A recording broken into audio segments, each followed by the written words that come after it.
Hello guys. അപ്പോൾ ഗായൂസ് tips and വ്ളോഗ്സിൻ്റെ പുതിയൊരു വീഡിയോയിലേക്ക് വലിയൊരു സ്വാഗതം. അപ്പോൾ രാവിലെ അണിഞ്ഞൊരുങ്ങി എവിടേക്ക് പോകണമെന്ന് ചോദിക്കേണ്ട, കുറേ അമ്പലങ്ങളിലേക്ക് പോകാനായിട്ട് അങ്ങ് തീരുമാനിച്ചു. പക്ഷേ ഇതിനകത്ത് നമ്മൾ ഒരമ്പലത്തിലേക്ക് ഏറെ നാളായിട്ട് ആഗ്രഹിച്ചിട്ട് നമുക്ക് പോകാൻ പറ്റാതെ വന്നിട്ട് ഇപ്പം എന്തോ വലിയൊരു അവസരമൊക്കെ ഇങ്ങനെ കിട്ടിയിട്ടുണ്ട്. അപ്പോൾ 7:45 നമ്മൾ വീട്ടിൽ നിന്ന് ഇറങ്ങി. ഞാനും അമ്മയും കുഞ്ഞിയുണ്ട്, പിന്നെ നമ്മുടെ ചേച്ചിയും ചേച്ചിയുടെ വല്യമ്മയും നമ്മുടെ ലീലമ്മയും കൂടെ അങ്ങോട്ടേക്ക് വരും. അപ്പോൾ ഇതാദ്യം നമ്മൾ നമ്മുടെ തിരുനക്കര തേവരുടെ അടുത്തു നിന്ന് തന്നെയാണ് തുടക്കം കുറിച്ചിരിക്കുന്നത്. അപ്പോൾ അവിടെ ഉത്സവം നടക്കുന്നുണ്ട്. അപ്പോൾ അവിടെ കയറി എന്തായാലും തൊഴുതിട്ട് പോകുമെന്ന് വെച്ചു. ഇന്ന് ഞാൻ ലീവാണല്ലോ. എല്ലാ ഞായറാഴ്ചയും ഞാനിങ്ങനെ അമ്പലത്തിൽ ജോലിക്ക് മുമ്പ് പോകുമ്പോൾ വിചാരിക്കും നേരത്തെ ഒന്ന് റിലാക്സ് ചെയ്ത് പോയി തൊഴാൻ പറ്റണമെന്ന്. പക്ഷേ ഇന്നും അങ്ങനെയല്ല. നമുക്ക് അടുത്തടുത്ത അമ്പലങ്ങൾ പ്ലാൻ ചെയ്ത് വെച്ചിരിക്കുന്നതുകൊണ്ട് ഇവിടെയും നമ്മൾ വലിയ താമസം ഇല്ലാണ്ടൊക്കെ നമുക്ക് തൊഴുതിറങ്ങണം. അപ്പോൾ ഇതേ നമുക്ക് നിറയെ ഗ്രൗണ്ട് നിറയെ സ്റ്റാളുകളും കടകളും അത് ഇത് ആള് ബഹളമൊക്കെയാണ്. ഇന്ന് ഞായറാഴ്ച കൂടി ആയതുകൊണ്ട് ഭയങ്കര തിരക്കാണ്. ഇന്ന് വൈകിട്ട് വലിയ വിളക്കാണ്. അപ്പോൾ പിന്നെ പറയണ്ട, ഇത് കണ്ടില്ലേ. അപ്പം ഇത് വലിയ തിരക്കില്ലെന്ന് വേണമെങ്കിൽ പറയാം. എന്നിരുന്നാലും അമ്പലത്തിനുള്ളിലേക്ക് കയറിയപ്പോൾ ഞാൻ ഞെട്ടിപ്പോയി. ഭയങ്കര ക്യൂവും ആളും ഒക്കെ ആയിരുന്നു. അപ്പോൾ ഇവിടെ നിന്ന് നമ്മുടെ മഹാദേവൻ്റെ നല്ലൊരു എന്താ ഇനി പറയുക, പ്ലോട്ടോ. അപ്പോൾ കുറേ പ്ലോട്ടുകൾ ഇത്തവണ വെറൈറ്റീസ് ഇറങ്ങിയിട്ടുണ്ട്. മഹാദേവൻ, അതുപോലെ നമ്മുടെ ഇത് കാളയുണ്ട്, പിന്നെന്താണ് നന്ദി അല്ലാതെ കാളയാണെന്ന് തോന്നുന്നു. നല്ല കൊമ്പൊക്കെയുള്ള നല്ല ഇടുപ്പുള്ള കാള ഈ അമ്പലത്തിൻ്റെ മുമ്പിൽ ഇങ്ങനെ നല്ല രീതിയിൽ എല്ലാ വർഷവും നല്ല രീതിയിൽ അലങ്കരിക്കാറുണ്ട്. അവിടെയൊക്കെ ഇങ്ങനെ ആനകളും നെറ്റിപ്പട്ടമൊക്കെ ആയിട്ട് നിൽക്കുമ്പോൾ ഭയങ്കര രസമാണ്. അത് വേറൊരു ഫീലാണ്. ഇത് നമ്മുടെ പൗർണമി ചേച്ചിയാണ്. പൗർണമി ചേച്ചി നമ്മുടെ നെയ്ബറാണ്, അതുപോലെ തന്നെ ഫ്രണ്ടാണ്, നമ്മുടെ ഒരു സബ്സ്ക്രൈബറാണ്, എല്ലാമാണ് കേട്ടോ. അപ്പോൾ എന്തായാലും ചേച്ചിയെ കണ്ടു. ചേച്ചിയൊക്കെ തൊഴുതിട്ട് ഇറങ്ങുമായിരുന്നു. ചേച്ചിയുടെ ഒരു കസിനും കൂടെ ഉണ്ടായിരുന്നു. അപ്പോൾ അവരെയൊക്കെ കണ്ട് ഹായൊക്കെ പറഞ്ഞ് അകത്തോട്ട് കയറി. നമ്മുടെ ഒരുപാട് കസ്റ്റമേഴ്സും നമ്മുടെ ഫ്രണ്ട്സും ഒക്കെ നമുക്ക് അമ്പലത്തിലുണ്ടായിരുന്നു. കാരണം ആരെയും പിടിച്ചു നിർത്തി അങ്ങനെ സംസാരിക്കാനുള്ള സമയമില്ലാത്തത് കൊണ്ട് ചിലരെ കണ്ടിട്ടും ഞാൻ കാണാതെ മാറിപ്പോയി. വേറൊന്നും കൊണ്ടല്ല, ഭയങ്കര ക്രൗഡാണ്. പിന്നെ ഇതേ കൊടിയേറി കിടക്കുകയാണ്. ഭയങ്കര സന്തോഷമാണ് നമുക്ക് തിരുനക്കര ഉത്സവത്തിന് ഇങ്ങനെ വരാനായിട്ടൊക്കെ കേട്ടോ.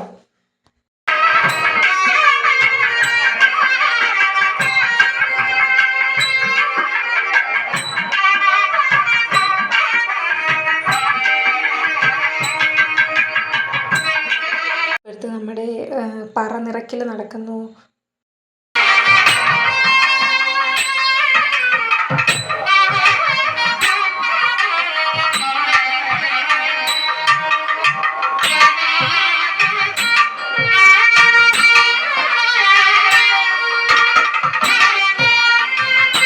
നല്ല നാദസ്വര കച്ചേരി നടക്കുന്നുണ്ട്.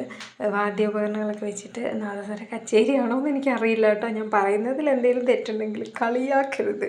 എന്താണെന്ന് വെച്ചാൽ എൻ്റെ അറിവില്ലായ്മ കൊണ്ട് പറയുന്നതാണ്. എന്തെങ്കിലും കേൾക്കാൻ നല്ല രസമായിരുന്നു ആ പാട്ടും കാര്യങ്ങളൊക്കെ. അത് ഞാൻ കേട്ടിട്ടുണ്ടല്ലോ, അതാണ് ഞാനത് കളയാഞ്ഞത്. പിന്നെ ഇതേ അവിടുത്തെ നമ്മുടെ പറ നിറയ്ക്കലും ഒക്കെ കഴിഞ്ഞിട്ട് സേവയൊക്കെ കഴിഞ്ഞിട്ട് ഇതേ ഭഗവാൻ ഇതേ അമ്പലത്തിൻ്റെ സൈഡിൽ കൂടെ പോവാണ്. തിടമ്പെടുത്ത ആനയാണ് കേട്ടോ പോണത്.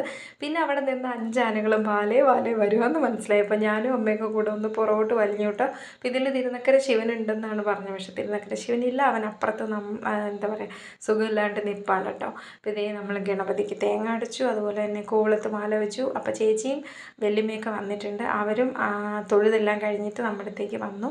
അപ്പോൾ ഇനി നമ്മൾ തിരുനക്കര അമ്പലത്തിൽ നമ്മുടെ തൊഴിലും പ്രാർത്ഥനയൊക്കെ കഴിഞ്ഞു. അപ്പോൾ വൈകുന്നേരം നമ്മൾ ഇങ്ങോട്ട് വരാനായിട്ടൊരു പ്ലാനുണ്ട്. അത് നമ്മൾ വേറൊരു വീഡിയോ ആയിട്ട് ഇടുന്നതായിരിക്കും. അപ്പം ദേ നമ്മൾ താഴേക്ക് നമ്മുടെ ഗ്രൗണ്ടിലേക്ക് ഇറങ്ങുമ്പോൾ ഇതേ ആൾക്കാർ ഇങ്ങനെ വന്നുകൊണ്ടിരിക്കുകയാണ് കേട്ടോ. കാരണം എന്താ പറയുക, രാവിലെ തൊട്ട് രാത്രി വരെ ഭഗവാൻ ഇങ്ങനെ ഉണർന്നിരിക്കുന്നത് കൊണ്ട് എല്ലാവർക്കും വന്നിങ്ങനെ കാണാമല്ലോ. അവിടുത്തെ അമ്പലത്തിലെ പൂജകളും കാര്യങ്ങളൊക്കെ നടക്കുമെങ്കിലും നമുക്ക് അവിടെ ഒന്ന് തൊഴുതിട്ട് നമുക്ക് അവിടെ എല്ലാം കറങ്ങാനും ആളും ബഹളമൊക്കെ ആയിട്ട് ഇങ്ങനെ പോകുന്നു. പിന്നെ ഒരു ലോട്ടറി ചോദിച്ചപ്പം ഭാഗ്യമൊന്നും ഇല്ല എന്ന് പറഞ്ഞിട്ട് ഞങ്ങൾ രണ്ടത് ഒരുമിച്ച് പറഞ്ഞതിനാണ് കേട്ടോ ഞങ്ങൾ കൈയടിച്ചത്. അത് കറക്റ്റാണ് കേട്ടോ. വെറുതെ ലോട്ടറി എടുത്ത് പിന്നെ വേറൊന്നുമല്ല, പാവങ്ങൾക്ക് 10 രൂപ കിട്ടുന്നെങ്കിൽ കിട്ടിക്കോട്ടെ എന്നുള്ള ഇതിലെടുക്കുന്നതാണ്. മാത്രമല്ല നമുക്ക് അടിക്കുകയാണ് രക്ഷപ്പെട്ടല്ലോ. അപ്പോൾ നമ്മുടെ തിരുനക്കര കൃഷ്ണൻ്റെ അടുത്ത് നമ്മൾ പോയി. അവിടെയും ഞാൻ എല്ലാ ഞായറാഴ്ചയും പോയി ഒപ്പുവയ്ക്കുന്നതാണ് കേട്ടോ. അപ്പോൾ എന്തായാലും ഈ ഞായറാഴ്ച എനിക്ക് കുറച്ചും കൂടെ റിലാക്സ് ചെയ്ത് തൊഴാൻ പറ്റി. എന്നിരുന്നാലും അടുത്ത ക്ഷേത്രത്തിൽ പോകേണ്ടതുകൊണ്ട് കുറച്ചൊന്ന് ധൃതി വയ്ക്കേണ്ടി വന്നു കേട്ടോ. അപ്പോൾ അവിടെ നിന്ന് നമുക്ക് നല്ല അവൽ പ്രസാദമൊക്കെ കിട്ടി. അവിടെ നമ്മൾ ഭഗവാൻ എണ്ണയൊക്കെ വാങ്ങിച്ച് വെച്ചു. ഇന്ന് തുളസിമാല വെച്ചില്ല കേട്ടോ. അപ്പോൾ ഇന്ന് എണ്ണയായിരുന്നു ഒഴിച്ചത്. അപ്പോൾ കുഞ്ഞു പെണ്ണിനെ മഞ്ചാടിക്കുരു വാരി കളിച്ചുകൊണ്ടിരിക്കുകയാണ്. അവളെ ഞാൻ വേറെന്തിനോ വിട്ടതാണ്, പക്ഷെ ഓടിപ്പോയിട്ട് അതാണ് അവൾ ചെയ്തുകൊണ്ടിരിക്കുന്നത്. പിന്നെ ഇത് അവിടുന്ന് നമ്മൾ ഇറങ്ങാണ് താഴേക്ക്, വേറെ എങ്ങോട്ടല്ല, നമ്മുടെ ഹനുമാൻ സ്വാമി ക്ഷേത്രത്തിലേക്ക് പോവാണ് കേട്ടോ, നമ്മുടെ സ്വാമിയാർ മഠത്തിലേക്ക്. അപ്പോൾ ഇവിടെ ചേച്ചിയും ലീലമൂമ്മയൊന്നും വന്നിട്ടില്ല. അപ്പോൾ അതേ നമ്മുടെ ശ്രീരാമ ഹനുമത് ദേവസ്ഥാനത്തേക്ക് നമ്മൾ പൊയ്ക്കൊണ്ടിരിക്കുകയാണ്. സ്വാമിയാർ മഠം നമ്മുടെ മാൾ ഓഫ് ജോയുടെയൊക്കെ ബാക്കിലായിട്ട് വരും. ശ്രീരാമജയം. അപ്പോൾ ഇവിടെ എത്തി നമ്മൾ നന്നായിട്ട് തൊഴുതു, ഭഗവാന് വെറ്റമാലയൊക്കെ സമർപ്പിച്ചു. അതിനുശേഷം ഇതേ ഇവിടെ നമ്മളെ എന്താ പറയുക, പ്രസാദം കഴിക്കാനായിട്ട് നമ്മുടെ ഗീതയൊക്കെ പഠിപ്പിക്കണ ഒരു ചേട്ടനുണ്ട്. ആ ചേട്ടൻ ഇങ്ങനെ ക്ഷണിച്ചു സ്വാമിയാർ മഠത്തിൽ. അപ്പോൾ ഇതേ നമ്മളവിടെ എന്നും ഇതുപോലെ പ്രസാദം ഉണ്ട് കേട്ടോ. അവിടെ പോയി കഴിച്ചു. അപ്പവും കടലക്കറിയായിരുന്നു. അതിനുശേഷം നമ്മൾ ഇതേ നമ്മുടെ തിരുവാർപ്പ് ഭഗവാന്റെ അടുത്തേക്ക് വന്നിട്ടുണ്ട്.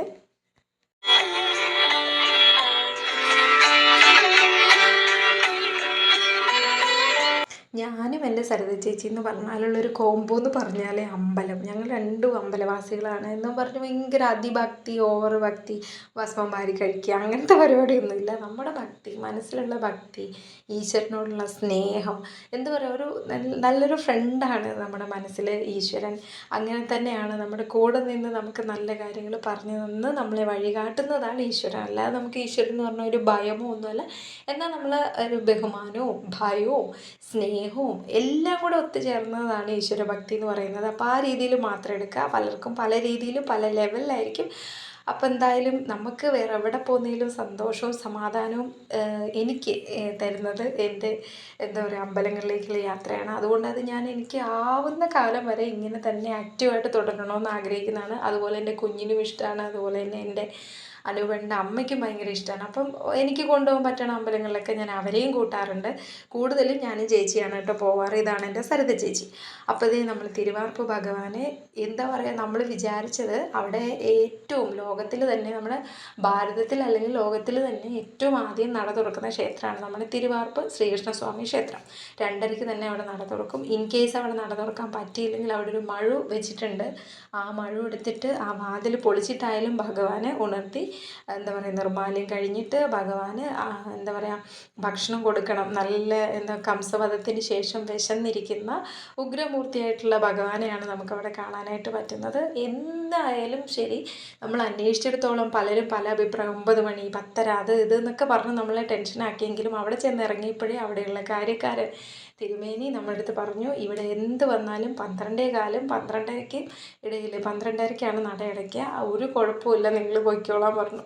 അപ്പോൾ എന്തായാലും നമുക്ക് ഭയങ്കര സന്തോഷമായി. കാരണം നമ്മൾ 9:45 അവിടെ എത്തിയപ്പം തിരുനക്കരയിലും കൃഷ്ണൻ്റെ അടുത്തും ഹനുമാൻ്റെ അടുത്തും ഒക്കെ പോയിട്ട് നമ്മൾ വരുന്നതാണ് ഇങ്ങോട്ട്. അപ്പോൾ ആ ഒരു സമയമായി. പക്ഷെ ഭയങ്കര ടെൻഷനായിരുന്നു. അവിടെ ചെന്ന് ആ ഒരു വാക്ക് കേട്ടപ്പം ഭയങ്കര ഹാപ്പി. അവിടെ ചെന്ന് അപ്പോൾ മുതൽ നല്ല രീതിയിൽ 3 പ്രാവശ്യം പ്രദക്ഷിണം വെച്ച് ഭഗവാനെ മനസ്സ് നിറഞ്ഞ് തൊഴുത് ഭഗവാന്റെ ശീവേലി വരെ കഴിഞ്ഞ് നട അടയ്ക്കുന്നതിന് തൊട്ട് മുമ്പാണ് നമ്മൾ വന്നത്. ഭഗവാനെ കുളിപ്പിക്കുന്നതും കുളിപ്പിച്ച് എന്താ പറയുക ചന്ദനം ചാർത്തി ഒരുക്കുന്നതും നേദ്യം കൊടുക്കുന്നതും ഒക്കെ കാണാനായിട്ട് പറ്റി. നേദ്യത്തിൻ്റെ സമയത്ത് നമ്മൾ പുറത്ത് നിൽക്കണം കേട്ടോ. അത് പറയുമ്പോൾ മറ്റുള്ളവർ ശ്രദ്ധിക്കും. അപ്പോൾ അത് നേദ്യത്തിൻ്റെ സമയത്ത് നമ്മൾ പുറത്തോട്ട് നിൽക്കണം. അപ്പോൾ അതെല്ലാം കഴിഞ്ഞ് നമ്മൾ അമ്പലത്തിന് വെളിയിലിറങ്ങി നല്ലൊരു നാരങ്ങ വെള്ളമൊക്കെ കുടിച്ചു കേട്ടോ. കാരണം തീ വെയിലാണ്, നല്ല സൂപ്പർ വെയിലാണ്, പറയാതിരിക്കാൻ പറ്റില്ല. അതുകൊണ്ട് നമ്മൾ വെള്ളം കുറേ കുടിച്ചു. ആഹാരം നമുക്ക് വേണ്ട. നമ്മൾ അവിടെ നിന്ന് അപ്പം കഴിച്ചു. ഞാനൊരപ്പേ കഴിച്ചുള്ളൂ. എനിക്കങ്ങനെ അപ്പം കടലക്കറി അങ്ങനെയുള്ള സാധനങ്ങളോട് വലിയ താല്പര്യമില്ല. അപ്പോൾ എന്തായാലും ഞങ്ങൾ അപ്പമൊക്കെ കഴിച്ചത് കൊണ്ട് നമുക്ക് വലിയ വിശപ്പില്ല. എല്ലാവർക്കും ദാഹം ഉണ്ടായിരുന്നതുകൊണ്ട് നല്ലൊരു സോഡ നാരങ്ങ വെള്ളം കുടിച്ചു. ഞാൻ കുറച്ച് മധുരം കുറച്ചിട്ട് ആണ് വാങ്ങിയിരിക്കുന്നത്. എനിക്ക് ഒരുപാട് മധുരം ഇഷ്ടമില്ല. അപ്പോൾ കുടിച്ച് പകുതി ആയപ്പോഴാണോ ചേഴ്സ് അടിക്കുന്നതെന്ന് ഞാൻ ഇവരോട് ചോദിക്കുകയായിരുന്നു.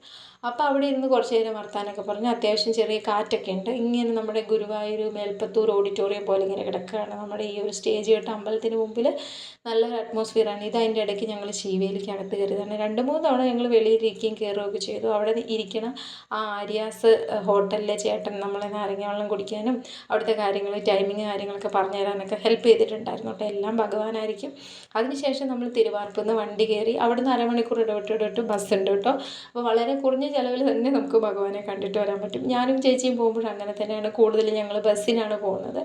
ഒരുപാട് എക്സ്പെൻസീവായിട്ടുള്ള കാര്യങ്ങളൊക്കെ ഞങ്ങൾ പലതിലും ഒഴിവാക്കും. പിന്നെ ഞങ്ങൾക്ക് ഭഗവാൻ കണ്ടറിഞ്ഞ് അവിടുന്ന് ഭക്ഷണവും കാര്യങ്ങളൊക്കെ തരാറുണ്ട്. ഇവിടെ അതുപോലെയായിരുന്നു. അതിനുശേഷം ഞങ്ങൾ മണർകാട്ട് ഭഗവതി ക്ഷേത്രത്തിലെത്തി. ദേവിയുടെ അടുത്ത് വന്നു. അവിടെ നമ്മൾ മീനഭരണിയാണ്. അവിടെ ഭയങ്കര വിശേഷപ്പെട്ട ദിവസമാണ്. അന്ന് അവിടെ കുമ്പോടവും ഒക്കെ ഉണ്ട്. അപ്പോൾ ഇതേ കുടമൊക്കെ അമ്പലത്തിൽ എത്തിച്ചേർന്നിട്ടുണ്ട്. ഏകദേശം 12:30 1 മണിയായപ്പോൾ ഞങ്ങളിവിടെ എത്തി. അവിടെ ഇതേ നമ്മുടെ ദേവി അമ്മ സ്വാദിഷ്ടമായ സദ്യ നമുക്ക് വേണ്ടിയിട്ട് അറേഞ്ച് ചെയ്ത് വെച്ചിട്ടുണ്ടായിരുന്നു കേട്ടോ. അടിപൊളിയായിരുന്നു. അപ്പോൾ അവിടുന്ന് നമ്മൾ അവിയൽ, സാമ്പാർ, തോരൻ, പുളിശ്ശേരി, എന്തിന് നല്ല പായസമൊക്കെ കൂട്ടിയിട്ട് അടിപൊളി ഊണിട്ട് ഒന്നും പറയാതിരിക്കാൻ പറ്റത്തില്ല. അത്ര ടേസ്റ്റി ആയിരുന്നു. സാമ്പാറായിക്കോട്ടെ, അവിയലായിക്കോട്ടെ, അതുപോലെ തന്നെ കാളൻ, പപ്പടം, അച്ചാർ, പായസം ഒക്കെ കൂട്ടി നല്ല അടിപൊളിയായിട്ട് പിടിച്ചു കേട്ടോ.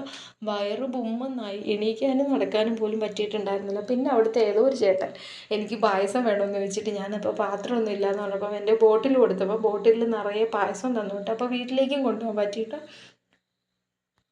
ഭയങ്കര ആസ്വദിച്ച് സന്തോഷത്തോടു കൂടിയിട്ട് ഏറ്റവും തൃപ്തികരമായിട്ട് ഞാൻ ഫുഡ് കഴിക്കണത് അമ്പലത്തിൽ നിന്ന് ഫുഡ് കിട്ടുമ്പോഴാണ്. എന്താണെന്ന് ചോദിച്ചാൽ എനിക്ക് അത്രയും ടേസ്റ്റ് വേറെ ഒരിടത്തൊന്നും എന്ത് കഴിച്ചിട്ടും എനിക്ക് തോന്നിയിട്ടില്ല. അമ്പലത്തിലെ ഫുഡ്, അത് കഴിഞ്ഞാൽ നമ്മുടെ വീട്ടിലെ ഫുഡ്, അതിന് ശേഷമുള്ള എനിക്ക് മറ്റെവിടെ നിന്ന് കിട്ടുന്നതായാലും കേട്ടോ. അപ്പോൾ അതെനിക്ക് ഒരു ഹോട്ടലിലും പോയി കഴിക്കുമ്പോഴും കിട്ടിയിട്ടില്ല. പിന്നെ നമുക്ക് അറിഞ്ഞ് സ്നേഹത്തോടെ ഉണ്ടാക്കി തരുന്ന ഒരുപാട് വീട്ടുകാരുണ്ടാവും. അതാണ് ഞാൻ വീട്ടിലെ ഫുഡ് എന്ന് പറഞ്ഞു കേട്ടോ. ക്ഷേത്രത്തിലെ ഫുഡ് കഴിഞ്ഞാൽ പിന്നെ എനിക്ക് വീടുകളിലെ ഫുഡാണ് ഇഷ്ടം. അതിന് ശേഷമുള്ളൂ എനിക്ക് ഹോട്ടൽ, റെസ്റ്റോറൻറ്റ് അവിടെ നിന്നൊക്കെ കിട്ടുക. അപ്പോൾ ഇതേ കുടമൊക്കെ കഴിഞ്ഞിട്ട് എല്ലാവരും നല്ല അവശരായി. അതുപോലെ വെയിലാണ്, വേറൊന്നുമല്ല. എടുത്തിട്ടുള്ള വ്രതത്തിൻ്റെ ശക്തിയിൽ അമ്മയുടെ അനുഗ്രഹം കൊണ്ട് എല്ലാവരും ഉഷാറായിട്ട് നടന്നു പോകുന്നു. അതേ നമ്മൾ ക്ഷേത്രത്തിലേക്ക് പോവാണ്. ഇവിടെ ഓൾമോസ്റ്റ് നടയൊക്കെ അടയ്ക്കാറായിട്ടുണ്ട്. അപ്പോൾ നമ്മൾ എന്തായാലും ഭഗവതിയെ കാണാതെ പോകുന്നത് ശരിയല്ലല്ലോ. അപ്പോൾ നമ്മൾ അകത്ത് കയറിയിട്ട് ശ്രീകോവിലിനുള്ളിലേക്ക് കയറാൻ പറ്റില്ല. ഏകദേശം നട അടയ്ക്കാറായിട്ടുണ്ട്. ഭഗവതി രാവിലെ തൊട്ടിങ്ങനെ കുടമൊക്കെ വരുന്നത് വെയിറ്റ് ചെയ്തിരിക്കുന്നതന്നെ. അപ്പോൾ നമ്മൾ എണ്ണയൊക്കെ മുടങ്ങാണ്ട് നമ്മൾ വാങ്ങണ പോലെ തന്നെ എണ്ണയൊക്കെ വാങ്ങി അകത്തേക്ക് പോയി ശ്രീകോവിലിന് വെളിയിൽ നിന്നിട്ട് ഭഗവതിയെ നന്നായിട്ട് പ്രാർത്ഥിച്ചു കേട്ടോ. അപ്പോൾ ഇവിടെ എല്ലായിടത്തും നട അടച്ചിട്ടിരിക്കുകയാണ്. അപ്പോൾ എല്ലാം ഒന്ന് പുറത്തു നിന്ന് ഒന്ന് വണങ്ങി. കാരണം നട അടച്ച് കിടക്കുമ്പോൾ തൊഴരുതെന്ന് അങ്ങനെയൊക്കെയുള്ള വിശ്വാസമൊക്കെ ഉണ്ട്. പക്ഷേ എന്നെ സംബന്ധിച്ച് എനിക്ക് അങ്ങനെയൊന്നുമില്ല. നമ്മുടെ ഉള്ളിലാണ് ദേവി ഇരിക്കുന്നത്. അപ്പോൾ അവിടെ പോയി നിന്നൊന്ന് പ്രാർത്ഥിക്കുമ്പോൾ ഒരു സമാധാനം. എന്തായാലും ദേവിയമ്മയെ കാണാമായിരുന്നു. ശ്രീകോവിൽ അടഞ്ഞിട്ടില്ലായിരുന്നു. അങ്ങനെ നമ്മളിത് അന്നെടുത്തിട്ടുള്ള ഫോട്ടോസ് കാര്യങ്ങളൊക്കെയാണ്. നല്ലൊരു പ്ലോട്ടായിരുന്നു കേട്ടോ. ഇതല്ല, ശ്രീകൃഷ്ണൻ, ഹനുമാൻ, അങ്ങനെ ഒരുപാട് പ്ലോട്ട് ഉണ്ടായിരുന്നു. അടിപൊളിയായിരുന്നു. പോയി കണ്ടവർക്ക് അറിയാൻ പറ്റും. അപ്പോൾ തിരുനക്കര ഉത്സവം എന്ന് പറയുന്നത് ഭയങ്കര ഒരു വൈബാണ്. തിരുനക്കര ഉത്സവത്തിൻ്റെ വിശേഷമായിട്ട് അടുത്ത വീഡിയോയിലേക്ക് കാണുമ്പോഴേക്കും ടാറ്റാ, ബൈ ബൈ.